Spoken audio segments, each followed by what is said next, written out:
আসসালামু আলাইকুম ওয়া রাহমাতুল্লাহি ওয়া বারাকাতুহু। প্রত্যেকেই উত্তর দিয়েছেন। উত্তর দেবেন।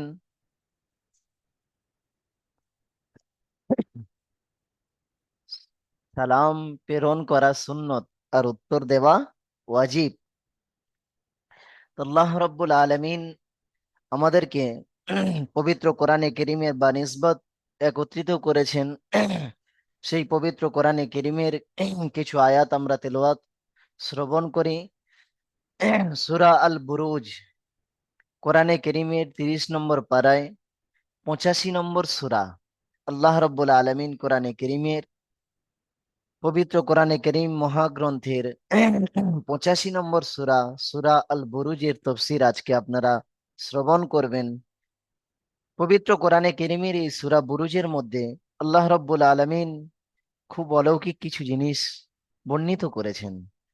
এমনকি সূরার পূর্ব মুহূর্তে কিছু উল্লেখিত ঘটনা আছেন যেটি আমাদের জন্য খুবই প্রয়োজনীয় দ্রব্য। সেই জিনিসগুলি আল্লাহ রাব্বুল আলামিন আমাদেরকে কবুল করবেন, আমরা শ্রবণ করব। আল্লাহ রাব্বুল আলামিন পবিত্র কোরআনে কারীমে সূরা আল বুরুজের মধ্যে কি বলতে চেয়েছেন।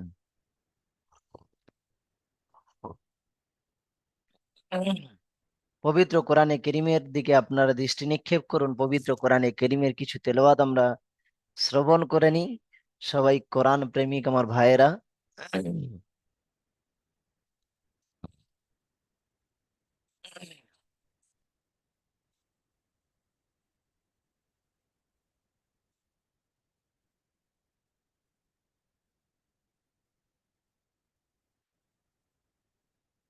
أعوذ بالله من الشيطان الرجيم. بسم الله الرحمن الرحيم.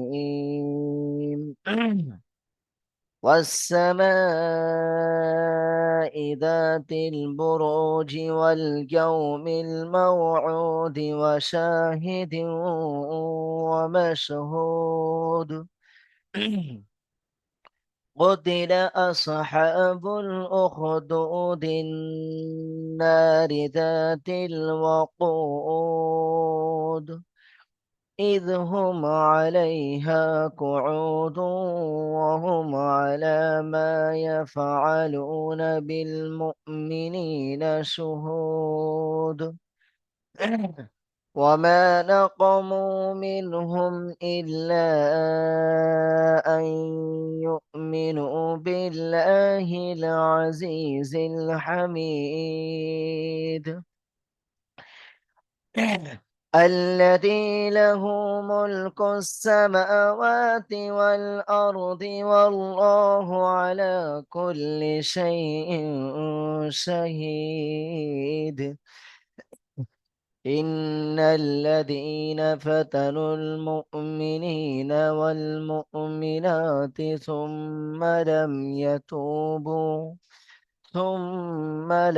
يتوبوا فلهم عذاب جهنم ولهم عذاب الحريق.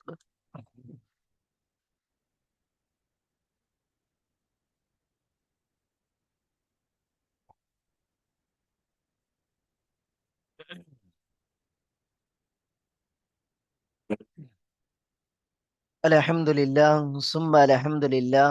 আল্লাহ রব্বুল আলমিনের অশেষ করুণা, তানার এহসান, তানার দয়া, তানার কৃপা ছাড়াই কিছুই নেই। আর তানার শুকরিয়া যাপনের মধ্যে আমরা কতই শুকরিয়া যাপন করি না কেন, তারপরেও আমরা কমি। আল্লাহ, আমি কাল গত রাত্রে আমি বাড়িতে বলছিলাম কি আল্লাহ বে ইনসাফ নেহি, আল্লাহ বা ইনসাফ হ্যায়। আল্লাহ রব্বুল আলামিন তিনি বে ইনসাফ নয়। আল্লাহ মানবের জন্য যা কিছু করেন তা ইনসাফ। আমার আপনার জন্য কোনটি ভালো হবে, কোনটি খারাপ হবে, কোনটি সঠিক হবে, কোনটি বেঠিক হবে, কোরআনে কারীমে আল্লাহ রাব্বুল আলামিন জানিয়েছেন। ওয়া আসা আন তাকরাহু শাইয়ান ওয়া হুয়া খায়রুল লাকুম وعسى أن تحبوا شيئا وهو شر لكم والله يعلم وأنتم لا تعلمون। उम्मीद है कि वो चीज जिसको तुम नापसंद समझते हो, हुवा खैरुल लकुम, हो सकता है वो तुम्हारे लिए खैर और भलाई की चीज, और उम्मीद है कि वो चीज जिसको तुम पसंद करते हो सकता है वो तुम्हारे लिए कोई शर और बुरी चीज। वल्लाहु यालमु व अंतुम ला तालमून, और अल्लाह तुम्हारे बारे में जो जानता है तुम कुछ भी नहीं जानते हो। ইয়ার অর্থ কোরআনে কারীমের এই আয়াতের মধ্যে আল্লাহ রাব্বুল আলামিন জানিয়েছেন, ওয়াসা আন তাকরাউ শাইয়ান, আশা রাখা যেতে পারে ওই জিনিস হে মানব যেটি তোমাদের চোখে, তোমাদের ব্রেন, তোমাদের স্বপ্নে, তোমাদের চিন্তা ফিকিরে, তোমাদের জ্ঞানে যেটি অপছন্দনীয় মনে হচ্ছে, হতে পারে সেটি তোমার জন্য ভালাই লুকিয়ে রয়েছে। ওয়াসা আন তুহিব্বু শাইয়ান ওয়া হুয়া শাররুল লাকুম, আর আশা রাখা যেতে পারে ওই জিনিস যে জিনিসের মধ্যে তোমরা দিলকশ, মনোনীত, মনোপ্রেরণ, যাকে তোমরা ভালো মনে করছো, যা তুমি তোমার নিজেকে সৌন্দর্য মনে করছো, হতে পারে সেটি তোমার জন্য অতি খারাপজনক। এতদূর পর্যন্তই আল্লাহ আয়াত সমাপ্ত করেননি। আগের আয়াতে আল্লাহ জানিয়েছেন, ওয়াল্লাহু ইয়ালামু ওয়া আনতুম লা তা'লামুন, আর আল্লাহ রাব্বুল আলামিন যা জানেন তা তোমরা কিছুই জানো না। অর্থাৎ আল্লাহ রাব্বুল আলামিনের জ্ঞানের কাছে, তানার হিকমতের কাছে, তানার কুদরতের নিকট, তানার ইনসাফের নিকট, তানার দয়ার নিকট, তানার বিচারের নিকট আমরা সবাই শূন্য ধন্য, আমরা নিষ্পৃত, আমরা কিছুই তানার নিকটে আসতে পারি না। তানার ইনসাফ, তানার কারিশমা, তানার মাপকাঠি খুবই ধারালো, খুবই স্বচ্ছ, খুবই পবিত্র, খুবই নেক। সেই আল্লাহ রাব্বুল আলামিন আমার আপনার জন্য যেটা চান সেটা খুবই ভালাইয়ের জন্য। আমরা প্রত্যেকে শুকরিয়া যাপন করে বলি আলহামদুলিল্লাহ। কই হানু শেখ ভাই পড়েছেন? আদনান ভাই আলহামদুলিল্লাহ বলেছেন সবাই? আচ্ছা, মাশাল্লাহ মাশাল্লাহ। আমনি মন্ডল ভাই, শাহজাহান আলী ভাই, শাকিরুল ভাই, রাজীব আলী ভাই, আবুল কাসেম ভাই, আমনি মন্ডল ভাই, মাশাল্লাহ। সব নামের এক একটা বাহার। আল্লাহ রাব্বুল আলামিন সকলকে একত্রিত রাখেন, আল্লাহ সকলকে ঈমান ও আমলের সাথে রাখেন, দারুল আমাল একাডেমির সাথে সংযুক্ত রেখে পবিত্র কোরআনের কি নিসবত, পবিত্র কোরআনে কারীমের কি কারিশমা, কি মুআজিজা যারা আছেন তারা উপলব্ধি করছেন যে আল্লাহ রাব্বুল আলামিন আমাকে আপনাকে কত বড় একটা স্টেশনে রেখেছেন, কত বড় একটা প্ল্যাটফর্মে রেখেছেন, কত সৌন্দর্য একটা নুরানিয়াত পরিবেশে এই ফজরের নামাজ বা জামাত আদায় করার পরক্ষণে আল্লাহ রাব্বুল আলামিনের কালাম নিয়ে পিছনে রাস্তা, গাড়ির আওয়াজ তো যাচ্ছে আসছে, আপনারাও কতজন কত গাড়ি চড়া হয়ে গিয়েছে, আমিও বাড়িতে এসেছি গাড়ি শ্রবণ করে, গাড়ি ভ্রমণ করে। তো পৃথিবীর মানুষ যেন চারিদিকে ব্যতিব্যস্ত, তার মাঝে ওই মানব, এই সকল মানব যারা দেখছি, আমি দর্শন করছি, যারা দারুল আমাল একাডেমির এই তফসিরের ক্লাসে উপস্থিত হয়েছেন, যে কেবলমাত্র রবের সাথে সম্পর্ক, খালিকের সাথে সম্পর্ক, মালিকের সাথে সম্পর্ক, আল্লাহর ভালোবাসার স্বার্থে আল্লাহর কালামকে পড়ার জন্য, আল্লাহর কালামের তফসিরের ব্যাখ্যাকে বোঝার জন্য আল্লাহ রাব্বুল আলামিন আমাকে আপনাকে কি পেগাম দিতে চাইছেন, আমার আপনার রব আমার আপনার সাথে কি কথোপকথন করতে চাইছেন, তিনি আমাকে কি বলতে চাইছেন, তিনি আমাকে কেমন হুঁশিয়ারি হতে বলছেন, সে বিষয়ে আমরা এই দারুল আমাল একাডেমির এই পবিত্র কোরআনে কারীমের তাফসীরের ক্লাসে সংযুক্ত হয়েছি।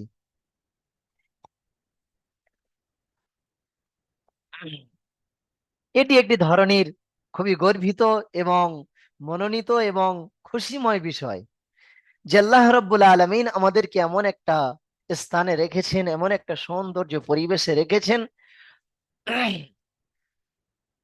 তো আজ আমরা সেই পবিত্র কোরআনে কারীমের আল্লাহ রাব্বুল আলামিনের কালামুল্লাহ শরীফের যে কোরআনে কারীমের তাফসীরের ব্যাখ্যার দিকে আমি আগে যাব, সে ব্যাখ্যার দিকে যাওয়ার পূর্বে আমি আপনাদের কয়েকটি বিষয় সংজ্ঞা জানিয়ে দিতে চাইছি। পূর্বে আমি কিছু জানিয়েছিলাম, আজকেও আপনাদেরকে জানিয়ে দিচ্ছি। কোরআনে কারীমের কিছু সূরার উপরে লেখা আছে দেখবেন, যেমন আজকেকার যে সূরা বুরুজ, সূরাতুল বুরুজ মাক্কিয়া, যে পবিত্র কোরআনে কারীমের সূরা বুরুজ, এই সূরাটি মক্কা শরীফে অবতীর্ণ হয়েছেন। কোন সূরার পরে ক্ষণে লেখা থাকবে দেখবেন মাদানিয়াতুন, এই সূরাটি মদিনায় অবতীর্ণ হয়েছে। তো ये मक्का और मदीना से क्या मतलब है, মক্কা এবং মদিনা থেকে কি বোঝাতে চেয়েছেন? অর্থাৎ ওই কোরআনে কারীমের আয়াত সমূহ, ওই কোরআনে কারীমের যে সূরা মক্কা শরীফে অবতীর্ণ হয়েছেন তাকে মক্কি সূরা বলা হয়, এবং যে সূরা এবং যে আয়াত সমূহ মদিনায় অবতীর্ণ হয়েছেন সেই আয়াত সমূহ বা সেই সূরাকে সূরাতুল মাদানিয়া বলা হয়, মদিনার মধ্যে অবতীর্ণকারী সেই সূরা বলা হয়। আজ যে সূরাটি আমি আপনাদের সম্মুখে ব্যাখ্যা করতে যাচ্ছি, আপনাদেরকে ব্রেন সতেজ রেখে এবং এই দিকে মনোযোগী হতে হবে। সূরাটির নাম সূরাতুল বুরুজ। কি নাম? প্রত্যেকেই মুখ দিয়ে বলুন একবার, সূরার নাম কি? সূরাতুল বুরুজ, যেটি পবিত্র মক্কা শরীফে অবতীর্ণ হয়েছেন। কোথায় অবতীর্ণ হয়েছেন? মক্কা শরীফে। সবাই বলেন আমার সাথে সাথে, আপনাদেরও পড়তে হবে। শুধু হুজুর রাত্রে পড়াবেন আর আমি এখন পড়াবো না তা নয়। এবং এই সূরাটি কোথায় অবতীর্ণ হয়েছে? পবিত্র মক্কা শরীফে। আপনারা শ্রবণ করছেন, হয়তো আমার আওয়াজটা একটু বসে গিয়েছেন, রহস্য কি আমি আগে জানাবো আপনাদেরকে। তো আল্লাহ রাব্বুল আলামিন এই সূরা বুরুজ, যেটি মক্কা শরীফে অবতীর্ণ হয়েছেন, এই সূরার পিছনে একটি রহস্য লুকিয়ে আছে। অর্থাৎ পবিত্র কোরআনে কারীমের কিছু সূরা আছে, কিছু আয়াত আছে, ভালো করে মনোযোগের সাথে আজকের তাফসীর শ্রবণ করুন। পবিত্র কোরআনে কারীমের কিছু আয়াত যেখানে যেমন প্রয়োজন হয়েছেন, লোহে মাহফুজ থেকে নিয়ে সপ্তম আসমানে আল্লাহ রাব্বুল আলামিন পবিত্র কোরআনে কারীমকে অবতীর্ণ করেছিলেন একটি রাত্রে, যে রাতকে আমরা জানি ইন্না আনজালনাহু ফি লাইলাতিল কদর ওমা আদরাকা মা লাইলাতুল কদর লাইলাতুল কদরি খায়রুম মিন আলফি শাহর। যে একটি রাতের বিবরণ, সামনে রমজান মাস আসছে, আপনারা তাফসীরে থাকলে এর তাৎপর্য তাফসীর শ্রবণ করবেন ইনশাআল্লাহ। তো আল্লাহ রাব্বুল আলামিন এই সূরা সেই পবিত্র কোরআনের লহে মাহফুজ থেকে নিয়ে শবে বারাত অর্থাৎ ওই পবিত্র রাত্রে অবতীর্ণ করেছিলেন, একটি রাত্রে।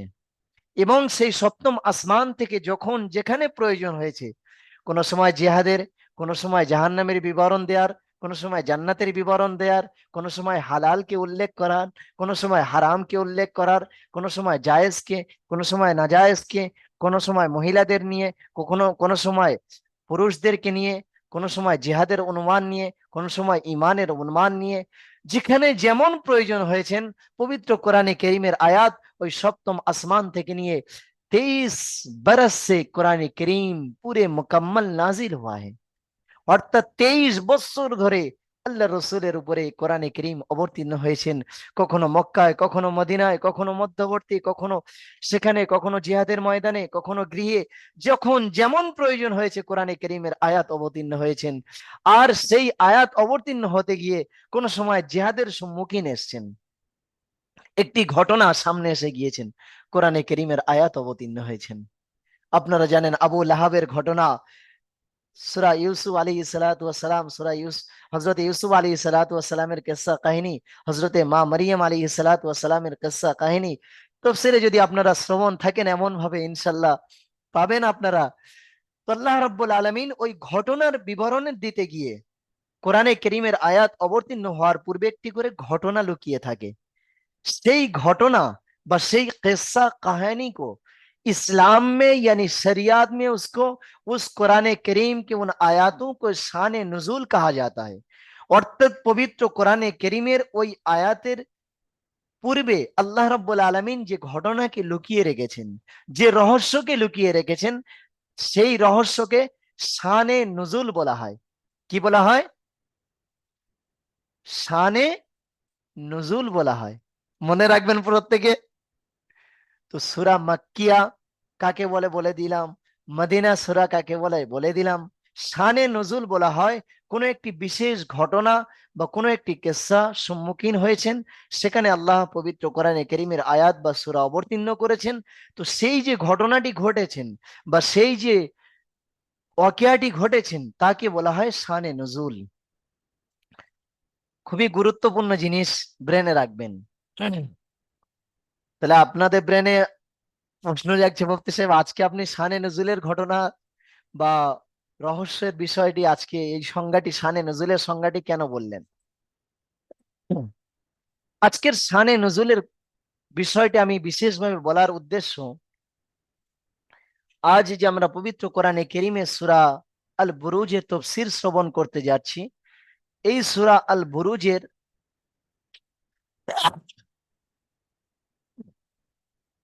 একটু ঠান্ডা পানি এনে দেবেন।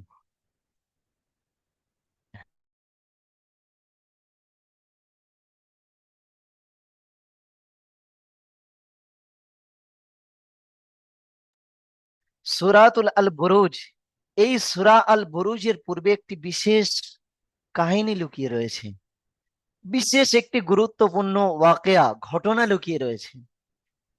হয়তো আপনারা কেউ কোনো জলসার প্রোগ্রামে বা বিভিন্ন ওয়াকিয়ার মাধ্যম দ্বারা বিভিন্ন লাইভে আপনারা শ্রবণ করেছেন হয়তো। আর এমন ব্যক্তি মনে হচ্ছে, আমার তো মন বলছে বেশি জন আপনারা শ্রবণ করেননি এই ঘটনাটি।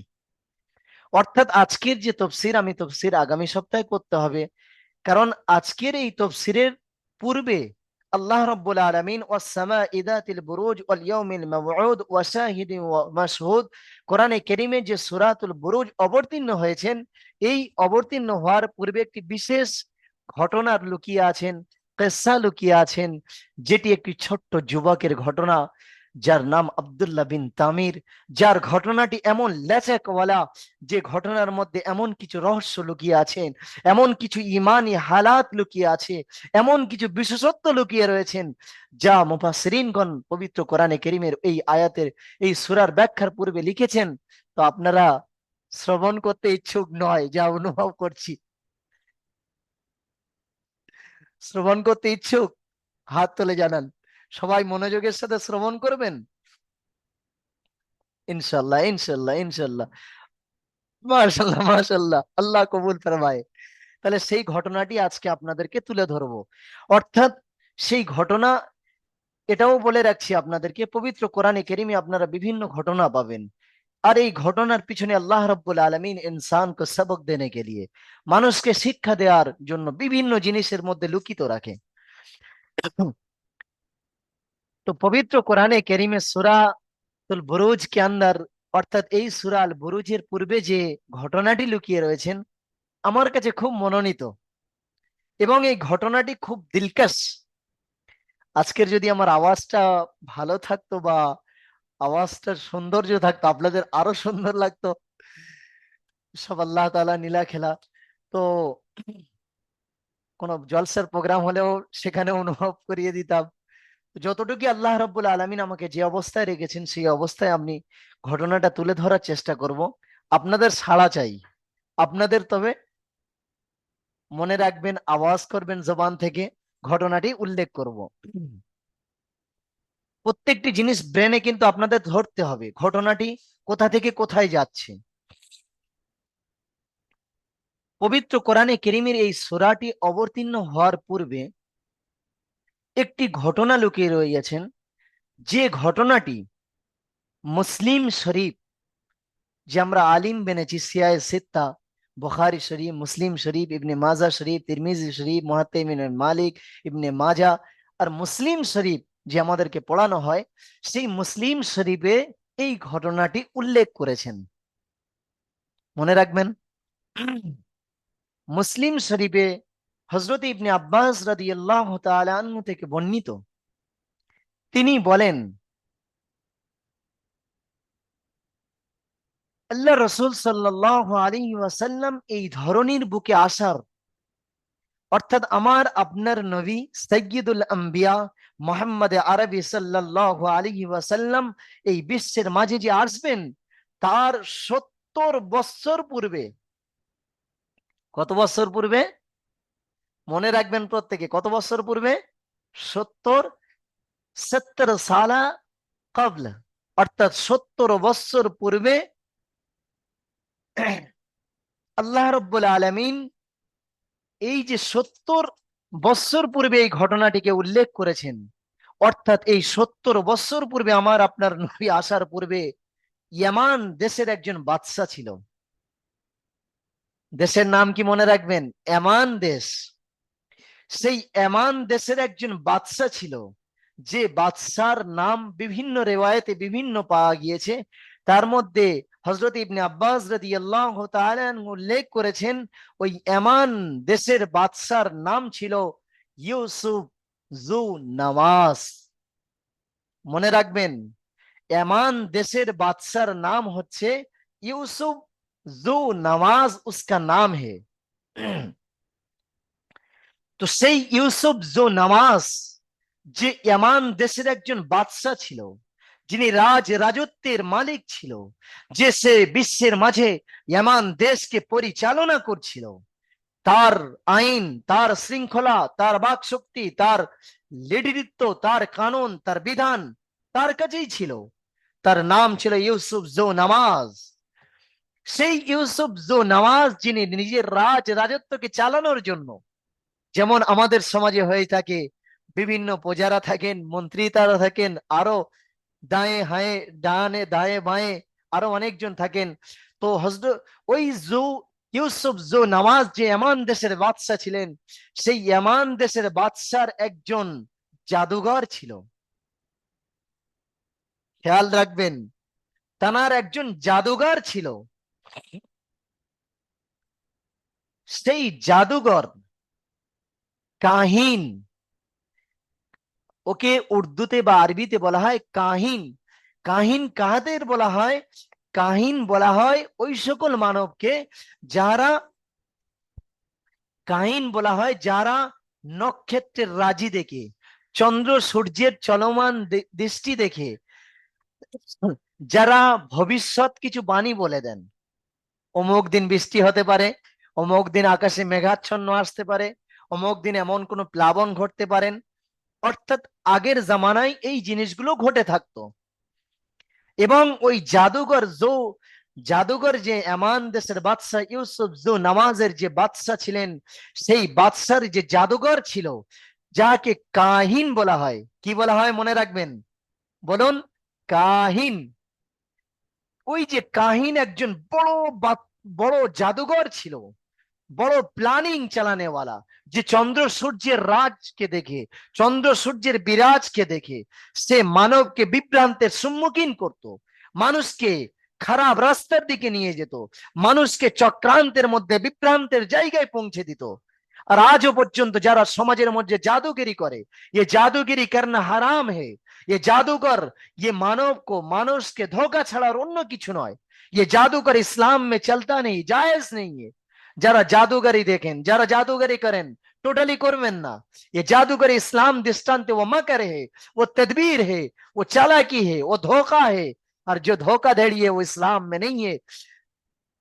তো সেই কাহিন জাদুঘর যে ছিল, সেই ইয়ামান দেশের বাদশাকে বলছেন, হে ইয়ামান দেশের বাদশা ইউসুফ জো নওয়াজ, আমি তো জাদুগিরি, আমি কাহিন, আমি এই দেশের মধ্যে জাদুগিরি করি, আপনার ভবিষ্যৎবাণী জানিয়ে দেই এবং মানবকে বিভ্রান্তের সম্মুখীন করে দিই। তো এই ইউসুফ জো নওয়াজ, তো আমার একদিন তো আমি তো চলে যাব, এ জাদুগিরি যত বড় হোক না কেন, কিন্তু তার মৃত্যুর ভয় এসে গিয়েছে, সে ধরণীতে চলে যাবে। সেই কাহিন তার জবানে এটা এসে গেল, হে ইয়ামান দেশের বাদশা জো ইউসুফ জো নওয়াজ, আপনি আমাকে আপনার এই দেশের মধ্যে আপনার একজন যুবক বাচ্চাকে দেন, এমন একজন তেজ জেহেন বুদ্ধিমতী ছেলে, ব্রেন শক্তি জেহেন যার তেজ হবে, যার চলমান ক্ষমতা বেশি হবে, এমন একজন শিশুকে আমার কাছে দেন, যে শিশুকে আমি আমার জাদুগিরির পাওয়ার, আমার জাদু কাহিনীর সমস্ত জ্ঞান তাহাকে আমি নিক্ষেপ করব, তাহাকে শিক্ষা দেব, এবং আমার এই ধরনীতে চলে যাওয়ার পরক্ষণে সে আপনার কাছে এবং আপনার এই দেশের মধ্যে, এই এমন দেশের, সেও একজন বড় জাদুগরী হিসাবে উল্লেখিত হবে, উচ্ছ্বাসিত হবে এবং জাগরিত হবে।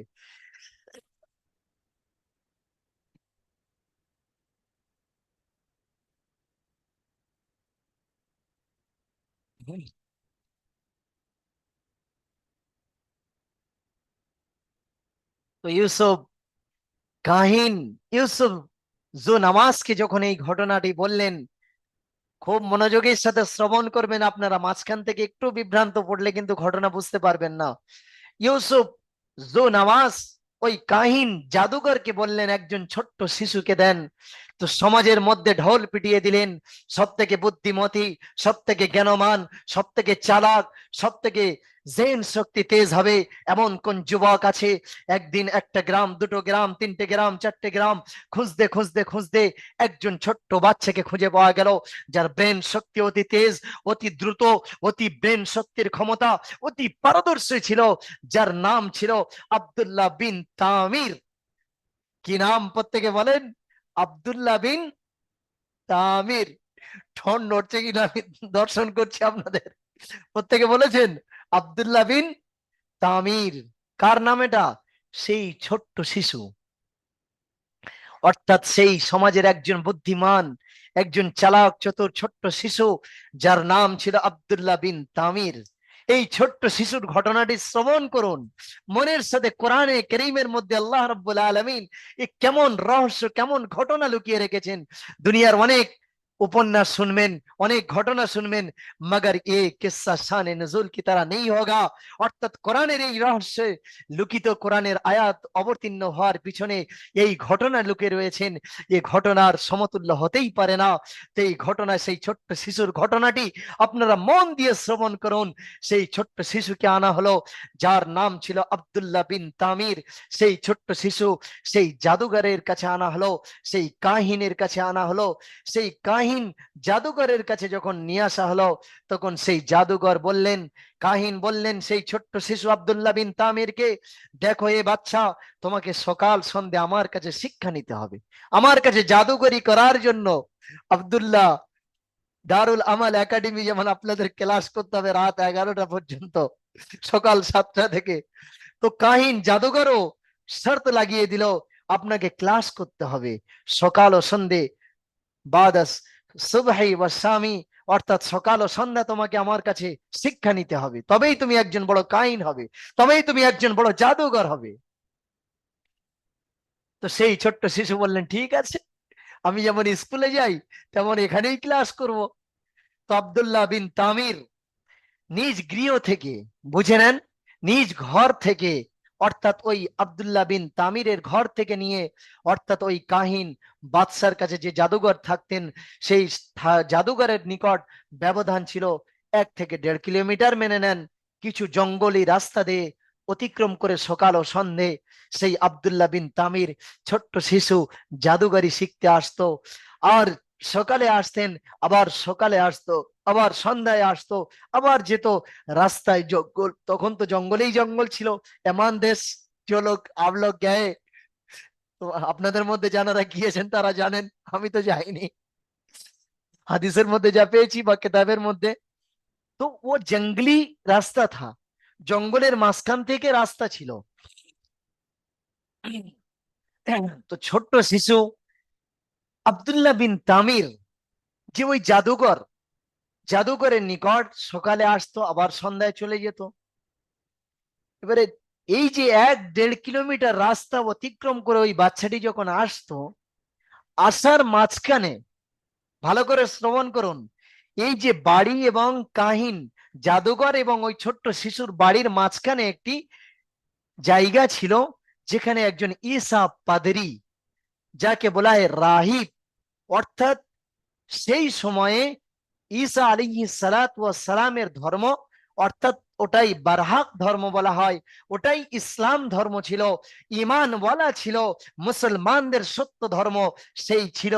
সেই রাস্তার মাঝখানে যে বাড়ি এবং জাদুঘরের মাঝখানে ক্লাস করতে আসতো ওই ছোট্ট শিশু, তার মাঝখানে একটা ছোট্ট গুমটির ভিতরে একজন রাহিব, কি বলা হয়, একজন রাহিব। অর্থাৎ ঈসা আলা নবিয়িনা ওয়া আলাইহিস সালাতু ওয়াস সালামের জামানায় যেমন আমাদেরকে বলা হয় আলিম, তো ওনাদের ওই সময় যারা ঈসা আলাইহিস সালাতু ওয়াস সালাম মুসলমানদের যে পরিচালক হন তানাকে রাহিব বলা হতো।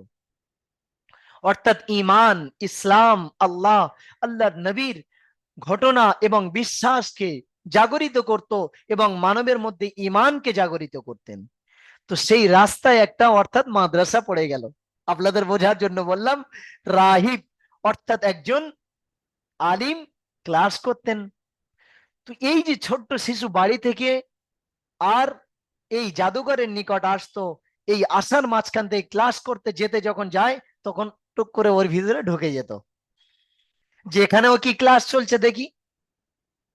তো ক্লাস করতে গিয়ে দেখছেন আল্লাহু আহাদ, আল্লাহু সামাদ, আল্লাহ বেনিয়াজ, আল্লাহু কাদির, আল্লাহু খালিক, আল্লাহু মালিক, আল্লাহু সামি, আল্লাহু বাসির। তিনি তো ये চন্দ্র, ये সূর্য, ये নক্ষত্র রাজিকে সৃষ্টি করেছেন, ये মানবকে সৃষ্টি করেছেন, ये জাদুঘরকে সৃষ্টি করেছেন, ये আব্দুল্লাহ বিন তামিরকে সৃষ্টি করেছেন, ये আমান দেশের বাদশাকে সৃষ্টি করেছেন, ये পৃথিবীকে তিনি চালিত করছেন।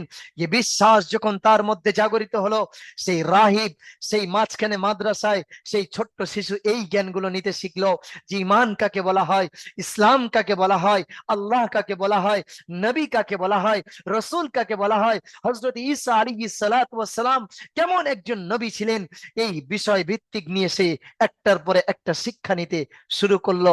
অর্থাৎ সেই ছোট্ট শিশু সে এবারে জাদুগেরিও শিখছে আর মাঝখানে একজন আলিম রাহিবের নিকট থেকে ইসলামকে শিখছে, ইমানকে শিখছে, আল্লাহর বিধানকে শিখছেন, রবকে চিনছেন, খালিককে চিনছেন, মালিককে চিনছেন, নবীকে চিনছেন।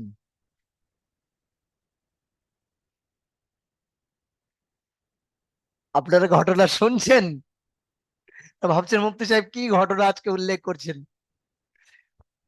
ঘটনার মধ্যে অনেক শিক্ষা লুকিয়ে আছেন, আগামীতে জানাচ্ছি আপনাদেরকে। আরো শোনেন। তো এই যে বাচ্চাটি অর্থাৎ বাড়ি থেকে নিয়ে যে জাদুঘর পর্যন্ত শিখতো, মাঝখানে ওই রাহিব, তাহলে দুজন হয়ে গেল। অর্থাৎ জাদুঘর টিচারের নাম তাহলে কি হলো, কাহিন জাদুঘর, এবং যে ইসলামকে শিক্ষা দিচ্ছে, ইমানকে শিক্ষা দিচ্ছে, তার নাম হয়ে গেল রাহিব, অর্থাৎ ঈসার একজন আলিম। এই যে দুজনের কাছে শিক্ষা নিয়ে একদিন বাড়ি ফিরছেন সেই ছোট্ট শিশু, বাচ্চারা যেমন ব্যাগ দিয়ে খেলতে খেলতে বাড়ি ফিরছেন। বাড়ি ফিরতে যেতে যেতে হঠাৎ আল্লাহু সামাদ, কি বলেছিলাম রাস্তা কোথা দিয়ে, জঙ্গল দিয়ে। জঙ্গল দিয়ে যখন রাস্তায় চলছেন দেখছেন রাস্তার মাঝখানে, জঙ্গলের মাঝখানে কি থাকে, ওয়েল বেঙ্গল টাইগার, সুন্দরবনের টাইগার। আপনারা যারা দেখেছেন, আমরা তো চিড়িয়াখানায় দেখেছি। তো সেই ছোট্ট শিশু যখন জঙ্গলের রাস্তা দিয়ে অতিক্রম করে নিজ গৃহে পৌঁছাবেন, বাড়ির দিকে রওনা হয়েছেন, এমতো অবস্থায় রাস্তায় সেই জঙ্গলি রাস্তার মাঝখানে গিয়ে দেখছেন একটি বাঘ বসে আছে। একটি শের बैठे हुए है जो ताक में है, किसी को पकड़ लेंगे उसको खा लेंगे। তো মাঝখানে যখন বাঘ বসে আছেন, ওদিকের মানুষ ওপারে রুকে আছেন, এদিকের মানুষ এদিকে রুকে আছেন, মাঝখানে সেই বাঘ একজন শের রাস্তা বন্ধ করকে बैठे हुए है। একজন বাঘ সে মাঝখানে বসে আছে, একজন জঙ্গলি জানোয়ার পশু বাঘ যখন বসে আছেন, তখন চারিদিকে মানুষ, ওপারের মানুষ না এদিকে আসতে পারছেন, আর এদিকের মানুষেরা না ওদিকে যেতে পারছেন।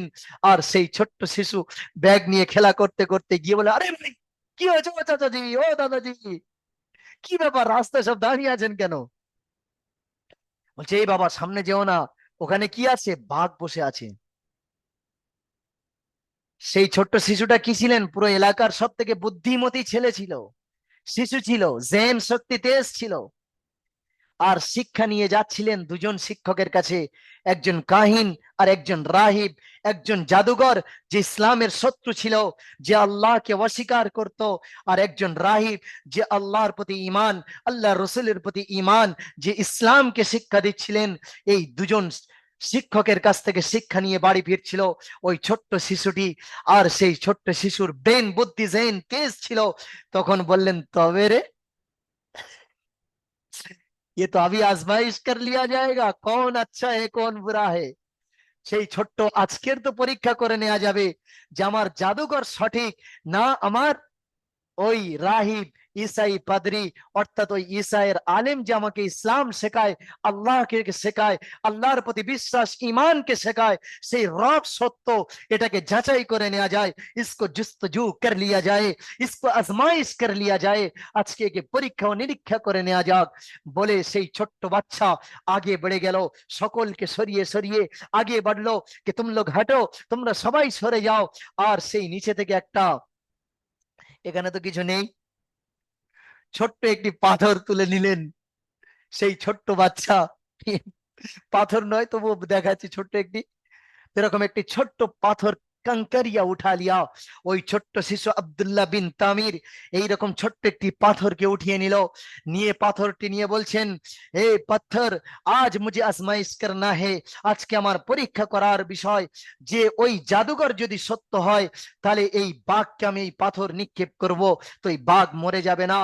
আর যদি রাইব अगर सच्चा हो, যদি ইসলাম যদি সত্য হয়, ঈমান যদি সত্য হয়, ये আলিম যদি সত্য হয়, আল্লাহ যদি সত্য হয়, তাহলে এই ছোট্ট কাঁকরের মাধ্যম দ্বারাই ওই বাঘ মারা যাবে। বুঝতে পারছেন ঘটনা? এই ছোট পাথরে বাঘ মরে যাবে, আপনাদের ব্রেনে প্রশ্ন যাচ্ছে তাই না? কিন্তু সে আল্লাহর উপরে নিক্ষেপ করেছেন, ইমানের প্রতি বিশ্বাস নিক্ষেপ করতে চাইছেন। कसम खुदार বলছি, उस छोटे बच्चे ने उस पत्थर को कंकरिया को फेंक डाला। ওই ছোট্ট বাচ্চা যখন ওই কাঙ্কর ওই পাথরটি নিক্ষেপ করে দিল বাঘের গায়ে, তো সে বাঘের গায়ের, যখন বাঘের গায়ে লাগেছেন, তো একদিক থেকে লেগেছে আর আরেক দিক থেকে বেরিয়ে গিয়ে সে বাঘ হতাশ হয়ে মারা যায়। বুঝতে পেরেছেন? যখন বাঘ মারা গিয়েছেন, তো ওপারের মানুষ এপারের মানুষ ताज्जुब खेस बन गया, सबने ताज्जुब बन गया, ये कैसा हो गया, ये छोटे बच्चे ये क्या कर दिया, এই ছোট্ট শিশু এ কি করে দিল, এ কেমন ভাবে হতে পারে যে একটা ছোট্ট পাথরের কাঁকরের বিনিময়ে একটি বাঘ মারা গেল, এই ঘটনা কেমন ভাবে হতে পারে। মানুষের মুখে মুখে চর্চা হতে শুরু হয়ে গেল, এ কিভাবে হতে পারে। কিন্তু সেই ছোট্ট বাচ্চা পাথর নিক্ষেপ করেছিল, বলেছিল যদি ইসলাম সত্য হয়, ঈমান যদি সত্য হয়, যদি ওই আলিম যদি সত্য হয়, তো কসম খোদার अगर उस আল্লাহর জন্য ওই পাথরের কাঁকরে নিক্ষেপে ওই বাঘ মরে গিয়েছিল, অর্থাৎ রাহিব, অর্থাৎ ইসলাম, অর্থাৎ ঈমান, অর্থাৎ আল্লাহ, অর্থাৎ আল্লাহর নবী, ये সত্য, ये স্বচ্ছ, ये ঈমান, ये পোক্তা, ये মজবুতি আল্লাহ তাআলা প্রমাণ করে দিলেন। বলুন সুবহানাল্লাহ। কসম খোদার বলছি, এটা সত্য হয়ে গেল। যখন হয়ে যাওয়ার পরেক্ষণে চারিদিকে মানুষ চিন্তিত হয়ে গেল, চারিদিকে মানুষ বিভ্রান্তে পড়ে গেল। এই ছোট্ট বাচ্চা কিভাবে এমন কি শিখতে পারলো, এমন কি শিক্ষা অর্জন করলো যে একটি পাথরের বিনিময়ে একটি বাঘকে মারা দিল। এই ঘটনা যখন সম্মুখীন হলো, হওয়ার পরক্ষণে একজন আওয়াজ পৌঁছাতে পৌঁছাতে কানা ব্যক্তির কাছে আওয়াজ চলে যায়। কেমন ব্যক্তি বলুন? অন্ধ ব্যক্তির নিকট এই আওয়াজ পৌঁছে যায়। সেই অন্ধ ব্যক্তি বলছে, তাহলে ও আমি তো একটু ফায়দা লুটি, দুনিয়ার কি মুখ তো আমি দেখিনি।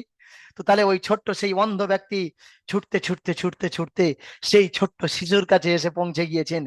এই বাচ্চে, এই সবাব, এই নওজোয়ান, এই ছোটে বাচ্চে, তুমি কি এমন শিখেছো, তুমি আমার এই চোখটাকে সারিয়ে দাও দেন দেখি, আমার এই অন্ধ চোখটিকে জাগরিত করে দাও দেন দেখি, আমি এই ধরনীটা একটু দর্শন করি। সেই ছোট্ট শিশু আবার সেই ক্যারিসমাকে জাগরিত করলেন যে ঠিক আছে, আমি যদি তোমার চোখকে সারিয়ে দিই তাহলে তুমি ইসলাম আনবে, ঈমান আনবে। এখন জাদুঘর পিছনে হটিয়ে দিল, ইসলাম আনায়ন করলেন ওই ছোট্ট শিশু। তখন বললেন, হ্যাঁ ইসলাম আনবো, তুমি আমার চোখটা তো সারিয়ে দাও। তখন সেই ছোট্ট শিশু আব্দুল্লাহ বিন তামির আল্লাহর প্রতি নিক্ষেপ করে, যদি ওই আলিমের কথা সত্য হয়, যদি ইমান সত্য হয়, ইসলাম যদি সত্য হয়, ইসলাম যদি সঠিক হয়, তো কসম খোদার সেই আব্দুল্লাহ বিন তামির তিনি বললেন, আল্লাহর দিকে নিক্ষেপ করলেন, হে আল্লাহ, যদি ইসলাম যদি সত্য হয়, ইমান যদি সত্য হয়, তাহলে তুমি এই রকম করো, ওই অন্ধ ব্যক্তির চোখটি সারিয়ে দেবেন। আর যদি জাদুঘর সত্য হয়, তাহলে ওই অন্ধ ব্যক্তির চোখ সারবে না। এইরকম বলে ওই ছোট্ট শিশুটি ওই অন্ধ ব্যক্তির চোখে ফোঁক দিয়ে দিয়েছেন। যখন ফোঁক দিয়ে দিলেন, তখন সঙ্গে সঙ্গে সেই অন্ধ ব্যক্তির চোখকে সেরে গেল। বলুন সুবহানাল্লাহ। বলেছেন? হ্যাঁ, মোকসেদ আলী ভাই বলেছেন সুবহানাল্লাহ। মাশাআল্লাহ। তো সেই অন্ধ ব্যক্তির চোখ খুলে গেল। যখন চোখ খুলে গেল, ঘটনাটি আমি সময় সংক্ষিপ্ত, তো যখন জানতে পেরে গেলেন, এই আওয়াজ পৌঁছে গেল সেই ইয়ামান দেশের বাদশাহ ইউসুফ জৌ নওয়াজ। বাদশাহ ছিল, রাজত্ব ছিল, এবং তার কাছে জাদুঘর ছিল। তখন তার আওয়াজ পৌঁছালো যে আমি ওকে জাদুঘর শেখানোর জন্য এনেছিলাম, তাকে আমি মানুষকে বিভ্রান্ত করার জন্য, শিক্ষা দেওয়ার জন্য, আল্লাহ নেই, আল্লাহর অস্তিত্বহীন প্রমাণ করার জন্য ওকে জাদুঘরই শেখাচ্ছিলাম। সে আজকে বাঘকে একটা পাথরের দ্বারা নিক্ষেপ করে মেরে দিল, আজকে একটা অন্ধ ব্যক্তির চোখকে খুলে দিল। ওই ছোট্ট শিশুকে আর বাঁচিয়ে রাখা যাবে না। ওই ইসলাম আনয়ন করেছে, ওই ইমান আনয়ন করেছে, ও ঈসা পাদ্রী রাহিবের কথার উপরে ইমান এনেছেন, এ জাদুগরি মানেনি, অর্থাৎ ওই ছোট শিশুকে মেরে দিতে হবে। সেই ইয়ামান দেশের বাদশা বললেন, যাও ওই ছোট্ট শিশুকে তোমরা আঁকড়ে নিয়ে এসো, তাকে পাকড়াও করে নিয়ে এসো। সেই ছোট্ট শিশুকে নিয়ে আসলেন। ঘটনাকে শ্রবণ করুন। যখন এমন দেশের বাদশাহ সেই ইউসুফ জু নামাজ আদেশ করলেন, হে আমার প্রজারা, 10 জন 20 জনকে নির্ধারিত করলেন যে যাও এই ছোট্ট শিশু আব্দুল্লাহ বিন তামিরকে নিয়ে, এবং যে অন্ধ ব্যক্তির চোখ সারিয়ে দিয়েছে, যার দেখে শত শত মানুষের মধ্যে ইসলামের দিকে একটা মন জাগরিত হচ্ছে, আল্লাহর দিকে দৃঢ় বিশ্বাস জাগরিত হচ্ছে, এই বাচ্চাকে রাখা যাবে না, এই অন্ধ ব্যক্তিকে রাখা যাবে না। যাও এদেরকে নিয়ে পাহাড়ের চটিতে চলে যাও, পাহাড়ের উপর থেকে গিয়ে নিচে নিক্ষেপ করে দাও, ওই ছোট্ট শিশুকে দিয়ে মেরে দাও। তখন সেই 10 জন নিয়ে গেলেন। ঘটনাকে শ্রবণ করুন। সেই 10 জন নিয়ে যখন উপরে যান, পাহাড়ের উপরে গিয়ে যখন হজরতে আব্দুল্লাহ বিন তামির ওই ছোট্ট শিশুকে পাহাড় থেকে নিক্ষেপ করতে চাইলেন, তখন সেই আব্দুল্লাহ বিন তামির পাহাড় থেকে নিক্ষেপ করছে না, বরঞ্চ যে 10 জন গিয়েছিল সে 10 জন পাহাড় থেকে উল্টে পড়ে যায় এবং মারা যায়। আব্দুল্লাহ বিন তামির আবার খেলা করতে করতে সেই ছোট্ট शिशु यूसुफ जो नवाज के पास आता है और कहता है, हे सुल्तानात, हे ईमान के बादशाह, हे ईमान के राज चलाने वाले, हे ईमान राजत्व चलाने वाले, मुझे मरने का ताकत तेरे अंदर नहीं है। আমার মৃত্যু দেওয়ার ক্ষমতা, আমার মৃত্যু দেওয়ার পার তোমার হাতে নেই। এই আমান দেশের বাদশা ইউসুফ জু नमाज, मुझे मरने वाला, मुझे जिलाने वाला, मुझे चलाने वाला, मुझे खिलाने वाला, আমাকে পান করি, আমাকে খিলানো वाला, আমাকে বাঁচানে ওয়ালা ও আল্লাহ, ও আল্লাহ, ও আল্লাহ, ও আল্লাহ। এই আওয়াজ যখন দিয়েছেন, তো ইউসুফ জু নওয়াজ এমন দেশের বাদশাহ, তার পাগলামো আরো বেড়ে গেল, তার বদমাইশি আরো বেড়ে গেল, তার অবিচারত্ব আরো বেড়ে গেল। তখন সেই আমানের বাদশাহ ইউসুফ জু নওয়াজ আবার প্ল্যানিং করলো, আবার 10 জনকে ডাকলো, ডেকে নিয়ে বলছেন, এই ইউসুফ আব্দুল্লাহ বিন তামির ছোট্ট শিশুকে যে নিয়ে যাও, সমুদ্রের মাঝখানে নিয়ে যাও, সমুদ্রের মাঝখানে নিয়ে গিয়ে তাকে সমুদ্রের মাঝখানে নিক্ষেপ করে দেবে। কসম খোদার বলছি, যে হাদিসের মধ্যে ঘটনা উল্লেখ করা হয়েছে, তাফসীরের মধ্যে, ব্যাখ্যার মধ্যে লেখা হয়েছে, সেই 10 জন আবার যখন 10 জন হোক বা কিছু সংখ্যক তাদের গিয়ে যখন সমুদ্রের মাঝে আবার নিক্ষেপ করে দিতে চাইলেন, তো আব্দুল্লাহ বিন তামিরকে যখন সমুদ্রে নিক্ষেপ করতে চাইলেন, তারা পারল না, বরঞ্চ যারা গিয়েছিল তারাই সেই সমুদ্রে পড়ে গিয়ে मारा गया।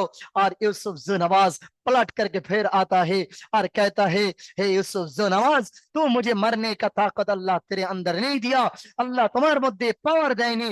আমার যদি মারতে হয়, আমাকে যদি মৃত্যু দিতে হয়, তো আমার কাছে শিখতে হবে কি শিক্ষা, আমাকে যদি বিসমিল্লাহির রহমানির রহিম আল্লাহর নাম নিয়ে যদি আমার দিকে তীর দিয়ে মারো তাহলে আমি মারা যাব।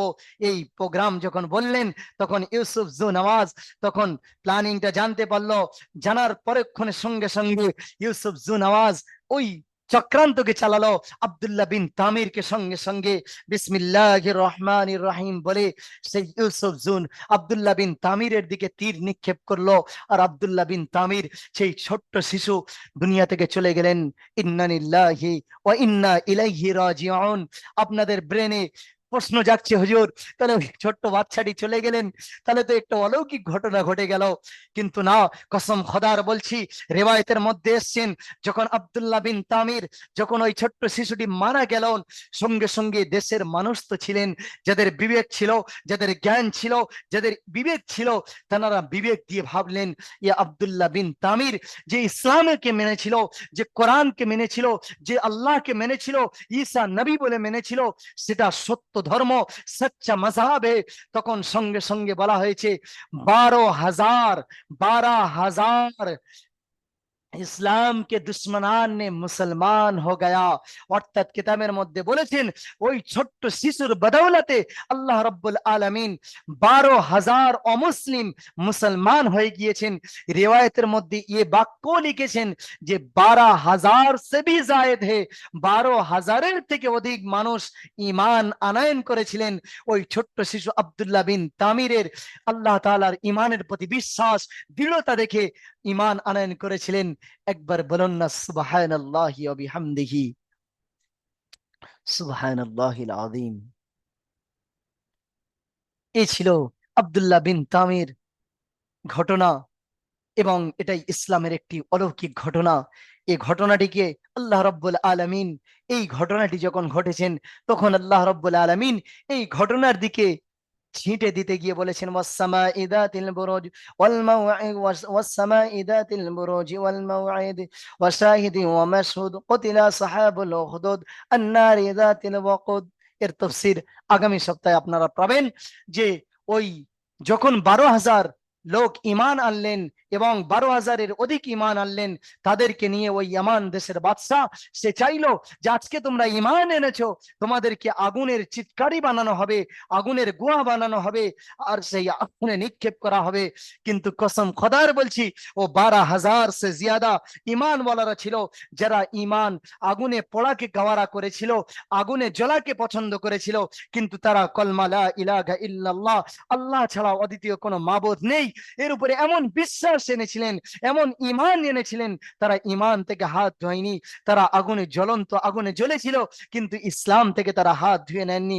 আজকে আমরা ইসলামকে জানি, ইসলামের ভিতরে ঢুকি, ইসলাম কত স্বচ্ছ, ইসলাম কত ও আল্লাহ ঈমান, সেই ঈমান সেই ছোট্ট শিশুর মধ্যে কেমন ঈমান ছিল, এবং যারা ঈমান এনেছিলেন তারা কেমন ভাবে আল্লাহর প্রতি দৃঢ়তা স্থাপন করেছিল, সেই ঈমান আল্লাহ আমাদেরকে নসিব করুন।